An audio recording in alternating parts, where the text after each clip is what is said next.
Assois-toi bien ce matin. Assois-toi très bien ce matin pour écouter la parole de Dieu. Mais nous sommes dans la mouvance de la ressemblance à Christ. Nous voulons tout faire pour ressembler à Christ. Et ce matin, le pan du thème qui m'intéresse, c'est l'amour de Christ, l'amour de Dieu. Et on va parler de l'amour de Dieu qui est un amour pourvoyeur, un amour qui fait que le chrétien que nous sommes gagne. Alléluia. On va prendre nos Bibles. On va aller dans le livre de Psaume. Les hommes de Dieu ont déjà trop parlé de mon thème, mais je crois qu'on va y aller. On va prendre le Psaume chapitre 23 et on va lire du verset 1 au verset 6. Si quelqu'un est prêt, qu'il se tienne debout, ensemble même on va tous se lever, tu vas prendre ta Bible comme ça. Et pour le respect que tu as pour la parole de Dieu, tu vas te tenir debout avec ta Bible, ton épée. Et quelqu'un va nous lire Psaume chapitre 23, versets 1 à 6. Serviteur, c'est bon? Oui. Verset 1 à 6. Oui, on se tient debout avec nos Bibles. Même si tu n'as pas de Bible, tiens-toi debout. Respectons la parole de Dieu ce matin. Ça va nous faire du bien. Psaume 23, verset 1 à 6. Cantique de David. L'Éternel est mon berger. Je ne manquerai de rien. Il me fait reposer dans des verts pâturages. Il me dirige près des eaux paisibles. Il restaure mon âme. Il me conduit dans les sentiers de la justice à cause de son nom. Quand je marche dans la vallée de l'ombre de la mort, je ne crains aucun mal, car tu es avec moi. Ta houlette et ton bâton me rassurent. Tu dresses devant moi une table en face de mes adversaires. Tu induis ma tête et ma coupe déborde.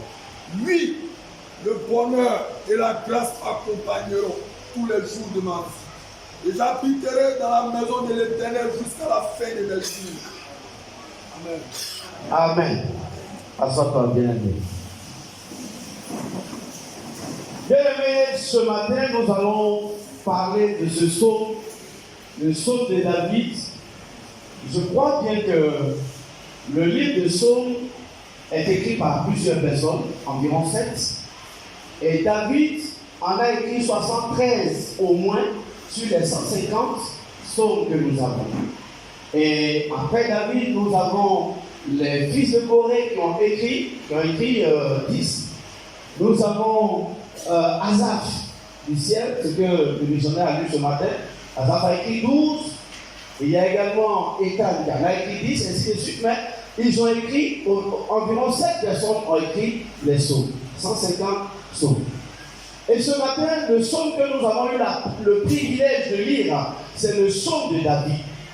C'est David qui parle ici.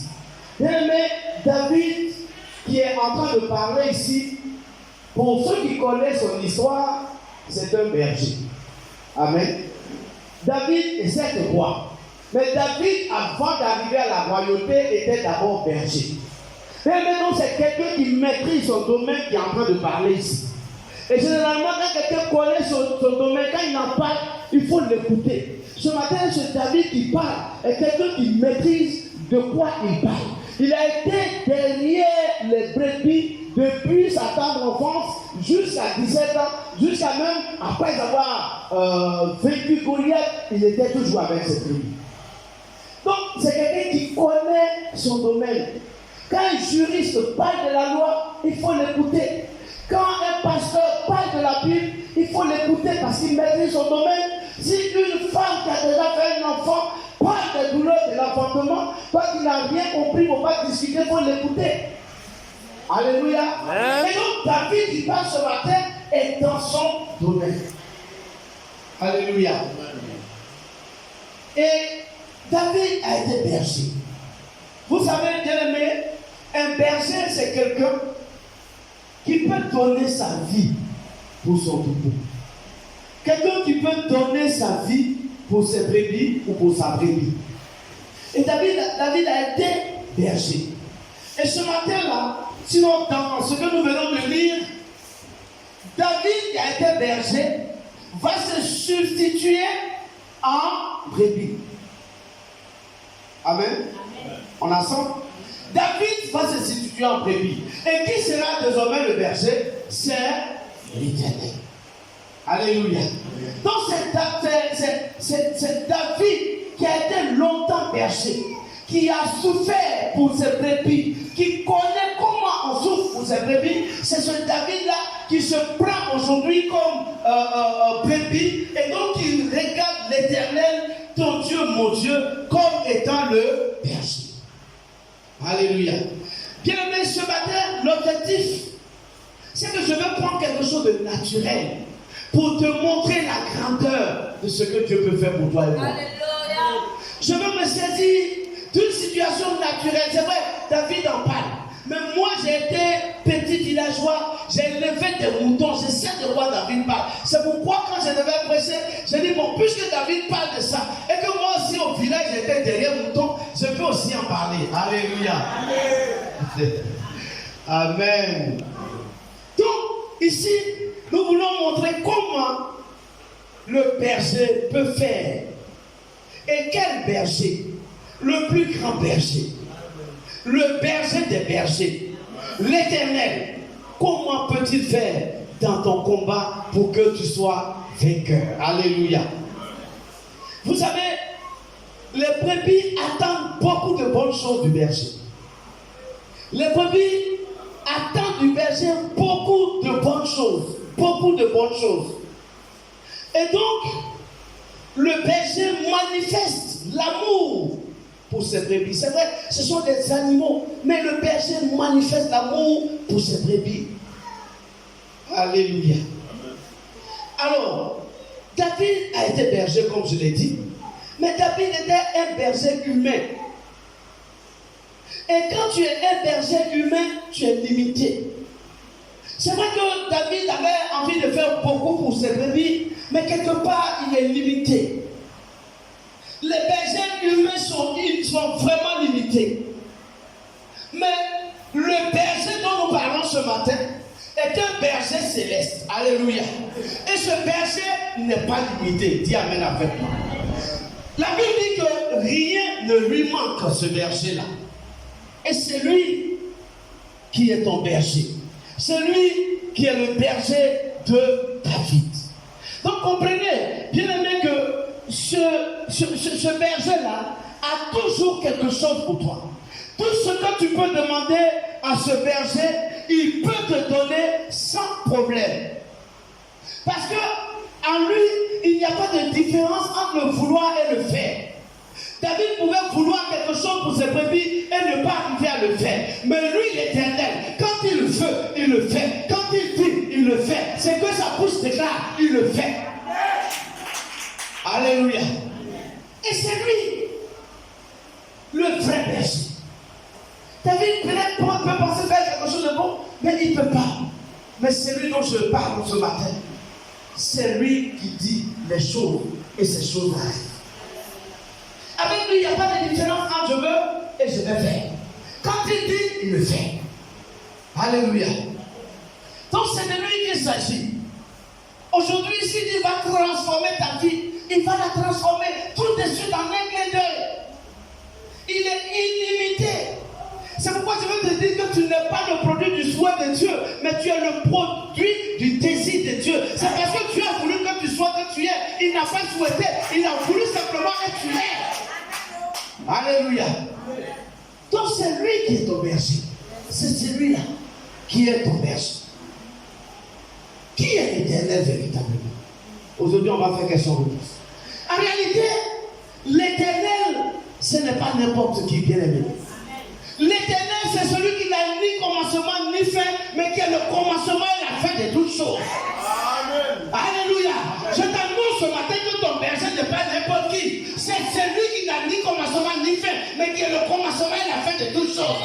N'importe qui n'est pas ton berger, c'est l'alpha et l'oméga qui est ton berger. N'importe qui n'est pas ton berger, c'est le ressuscité qui est ton berger.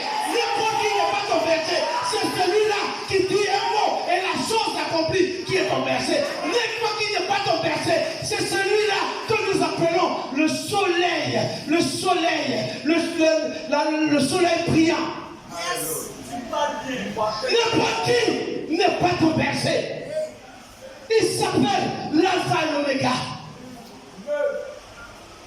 Il s'appelle la manne cachée ton berger. Il s'appelle l'ancien des jours ton berger. Il s'appelle le ressuscité ton berger. La résurrection et la vie est dans sa main. La résurrection et la vie est dans sa main. Ce matin il peut te ressusciter. Ce matin il peut ressusciter ta vie. C'est lui qui est ton berger. Alléluia. Amen. Je veux t'annoncer, chrétien, frère, fidèle, ce matin, ton berger, c'est l'Éternel. Si tu viens d'arriver même ce matin, je veux te dire que l'Éternel, tu n'es pas là en vain. L'Éternel est allé te chercher pour te dire qu'il est ton berger ce matin.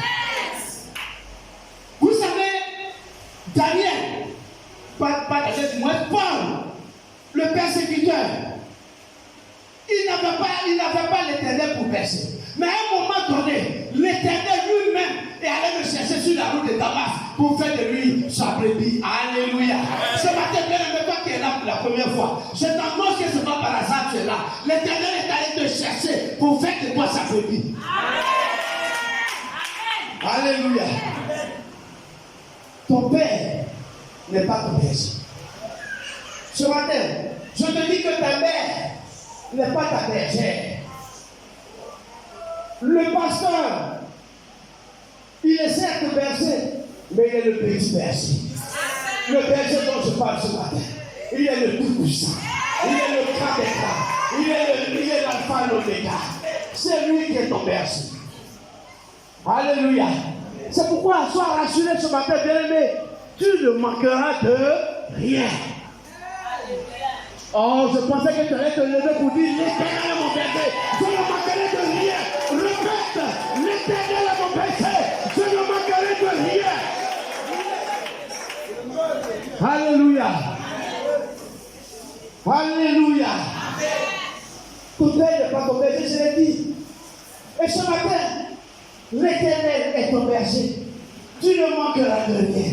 Bien aimé, tu peux faire ce petit exercice avec moi. À la place de rien, tu mets quelque chose que tu désires. À la place de rien, mets quelque chose que tu veux depuis longtemps. Puis, par exemple, l'Éternel est mon berger. Je ne manquerai pas de mariage. L'Éternel est mon berger. Je ne manquerai pas de travail.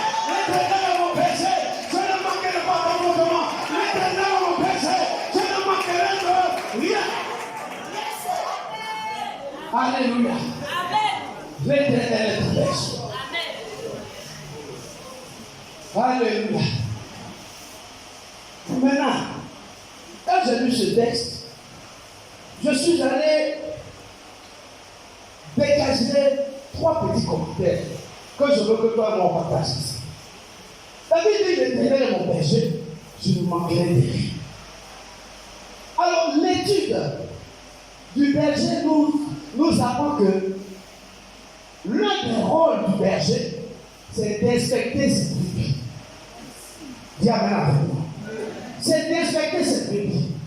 Bien aimé, l'Éternel est celui qui inspecte ses brebis. Je veux te dire que l'Éternel n'inspecte pas une brebis, il inspecte toutes ses brebis. Amen. Donc je veux te dire ce matin, bien aimé, sois tranquille. L'Éternel va t'inspecter ce matin. L'Éternel va te visiter ce matin. L'Éternel va visiter quelqu'un ce matin.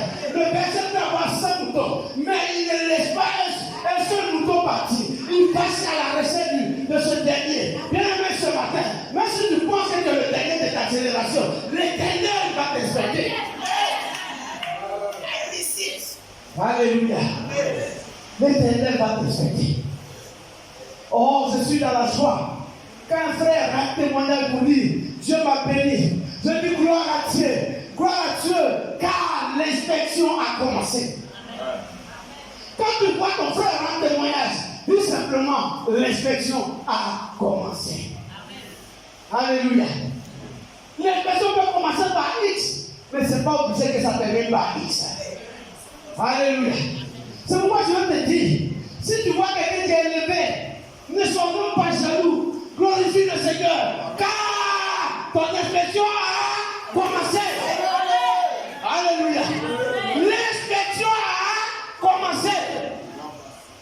Sois tranquille. Sois tranquille, l'inspection a commencé.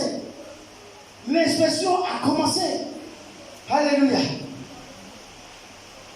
Vous savez, il n'y a pas de brebis privilégiés ou privilégiés. Mais il y a des premières brebis. L'Éternel commence toujours par quelqu'un.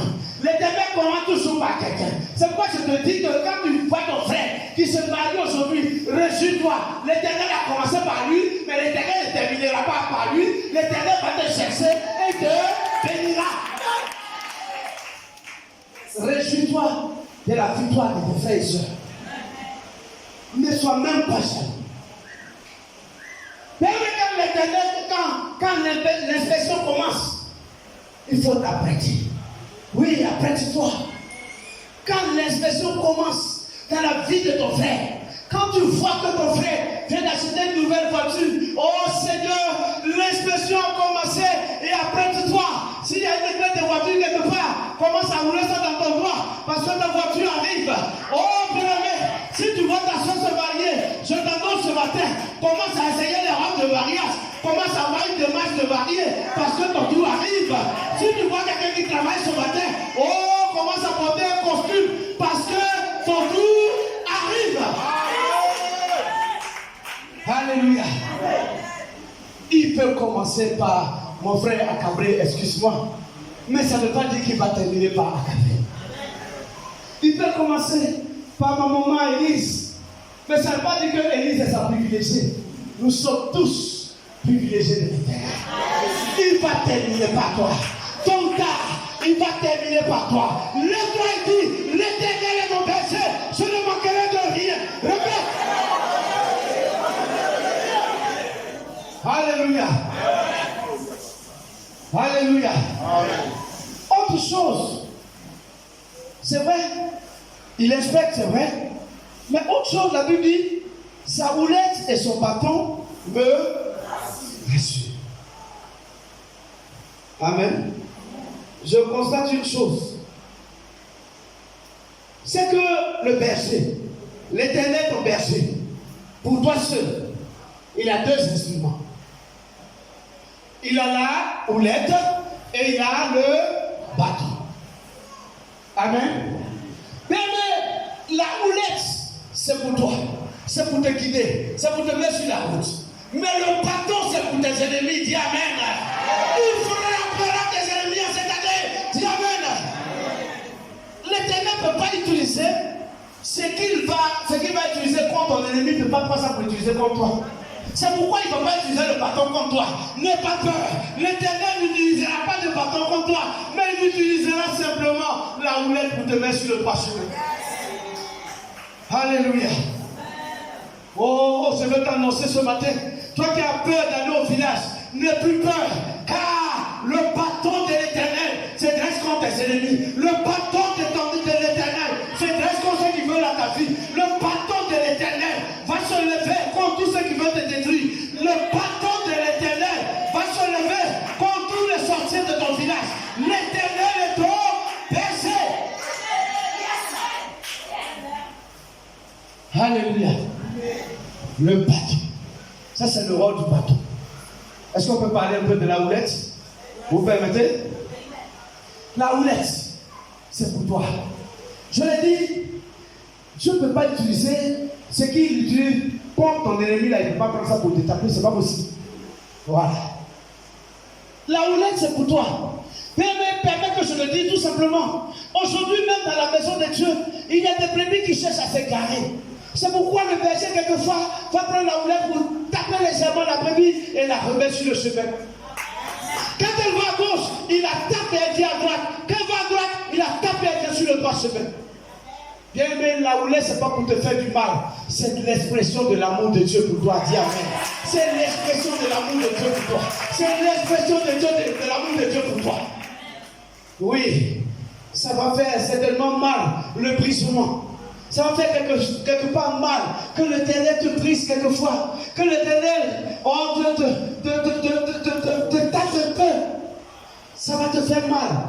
Mais c'est pour que tu restes. C'est pour que tu restes dans la bergerie. C'est pour que tu restes sur le vert pâturage. Afin que tu ne quittes pas le vert pâturage pour aller ailleurs. C'est pourquoi l'Éternel va utiliser la houlette. Mais je veux t'annoncer une chose. Alléluia. Une chose que tu sais déjà. Vous savez bien aimé, Jésus n'avait pas besoin de venir mourir à la croix. Qui le sait? Jésus n'avait pas besoin de ça. La Bible dit, ils ont dépouillé l'ennemi, le sorcier, depuis la création du monde. Jésus n'avait pas besoin de venir mourir à la croix pour toi. Mais il sait, l'Éternel sait que la brebis n'a pas de griffes, elle n'a pas de dents. La brebis est faible.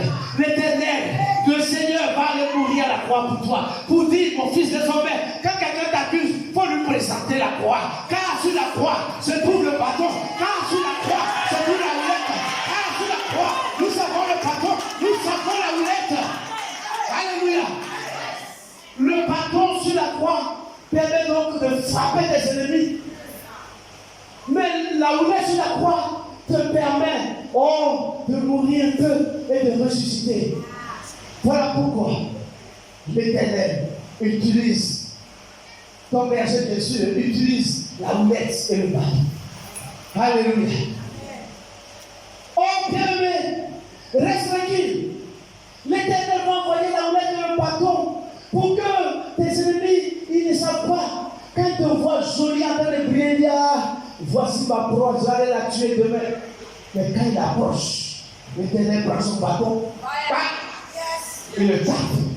Tu n'as rien compris, le sorcier est mort. Et puis toi, tu dis, ah, comment il est mort? Il ne faut pas demander comment il est mort. Il y a le bâton de l'Éternel. Oh, il y a le bâton de l'Éternel. Il y a le bâton de l'Éternel.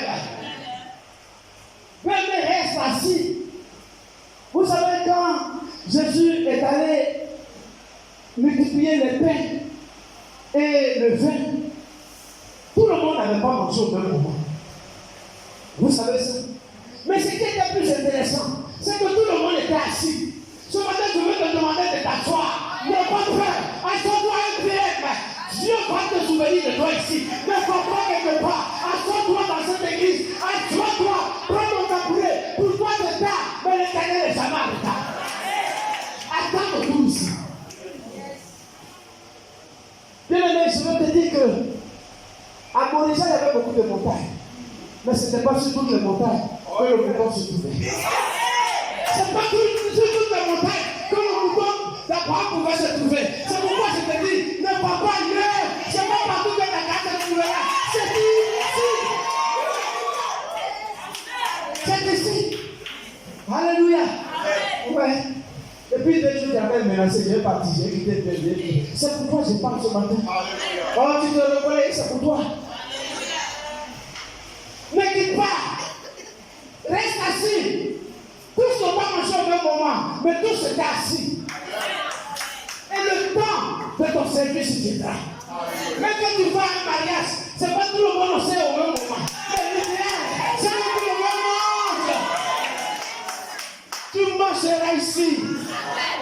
Tu mangeras ici. Ouais.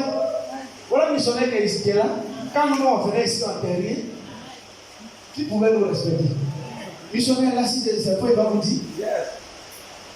Mais aujourd'hui, nous voilà aujourd'hui. Reste assis sur la terre. Je te dis de rester assis. Un l'Éternel te visitera. Amen. Alléluia. Amen. Si le leur arrêté moi, mais je ne suis pas venu. Alléluia.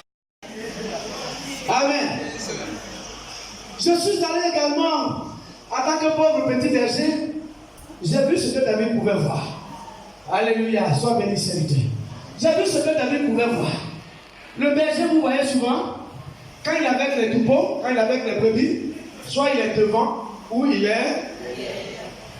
Si tu le cherches devant que tu ne le vois pas, tu vas où? Quand tu le cherches derrière, tu ne le vois pas, tu vas où? Alléluia. Amen. L'Éternel est comme ça. Il a une position multipliée pour toi. Soit il est devant, soit il est derrière.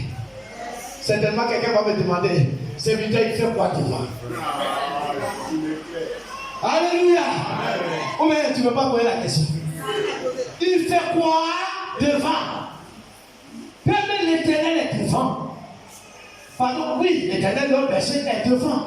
Pour quelquefois remplir les petits trous qui vont nous empêcher à la gloire.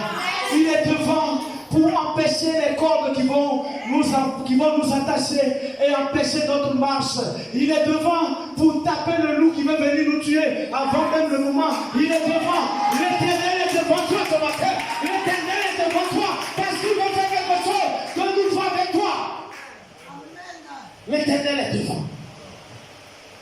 Vous voyez, souvent on a peur. Mais je veux te dire quelque chose qui va certainement te surprendre.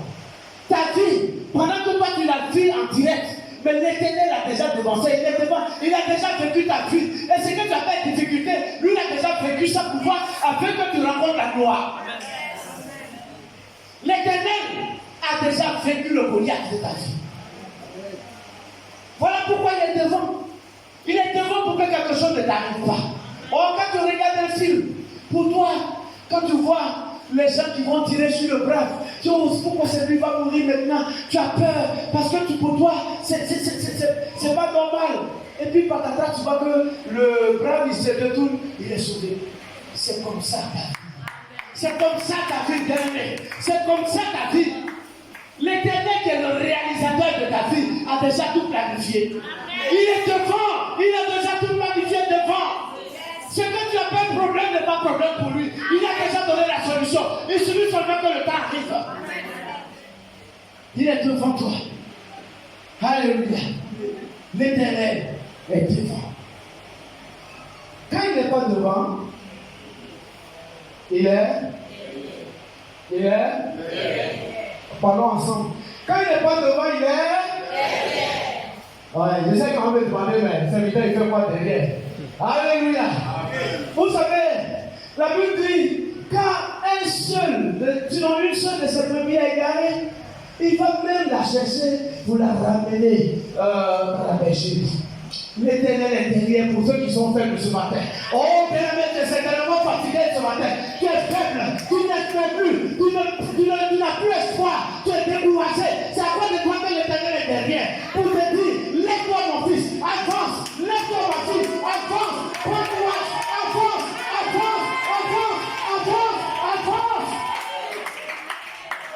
Alléluia. Quand c'est difficile, il va te caresser avec des mots. Vaillant héros, va avec la force que tu as. Vaillante héroïne, va avec la force que tu as. Vaillante héroïne, lève-toi et va avec la force que tu as. Je parle de toi qui es faible aujourd'hui, fatigué, toi qui n'as plus d'espérance. C'est pour toi que l'Éternel est derrière. Il va te dire, lève-toi mon fils, lève-toi ma fille, marche. C'est vrai, c'est difficile, mais j'ai déjà vécu le Goliath devant. Marche! C'est pour toi qui es découragé. Toi qui ne veux plus vivre. Toi qui, quelquefois, penses au suicide. Toi qui penses que la vie ne vaut plus la peine d'être vécue.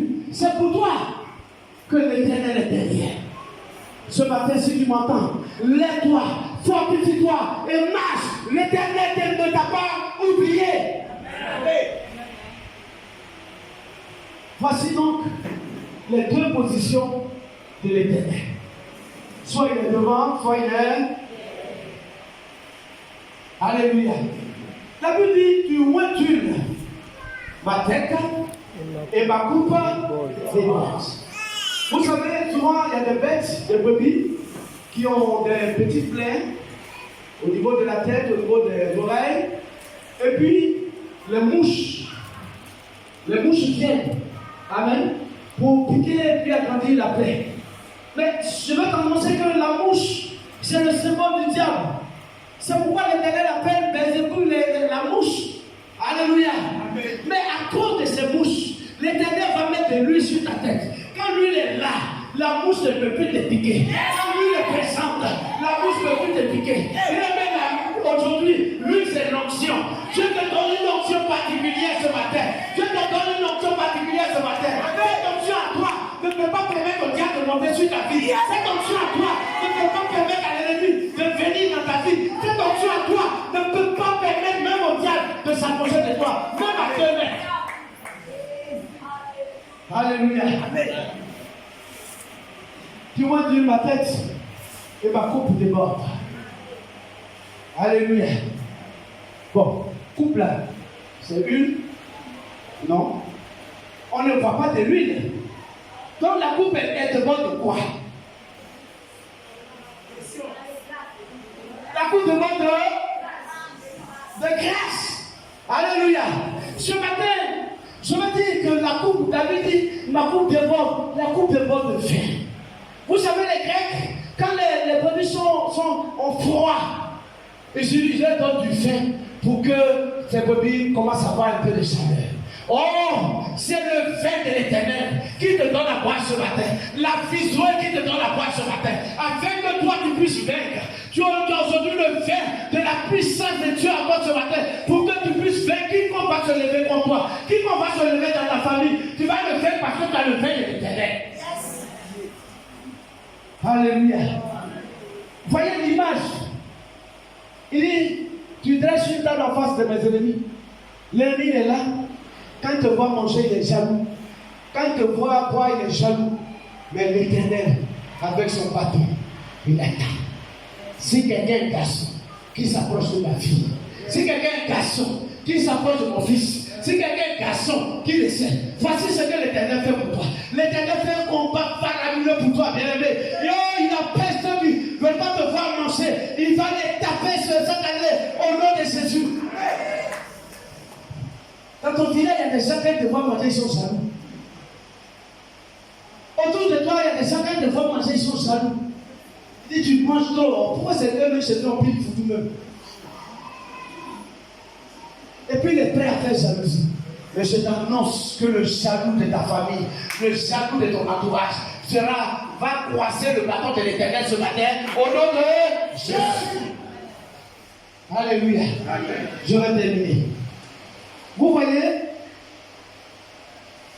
quand vous allez chez le berger souvent au village, quelque part, vous trouvez des choses. Chez le berger, il y a du lait. N'est-ce pas?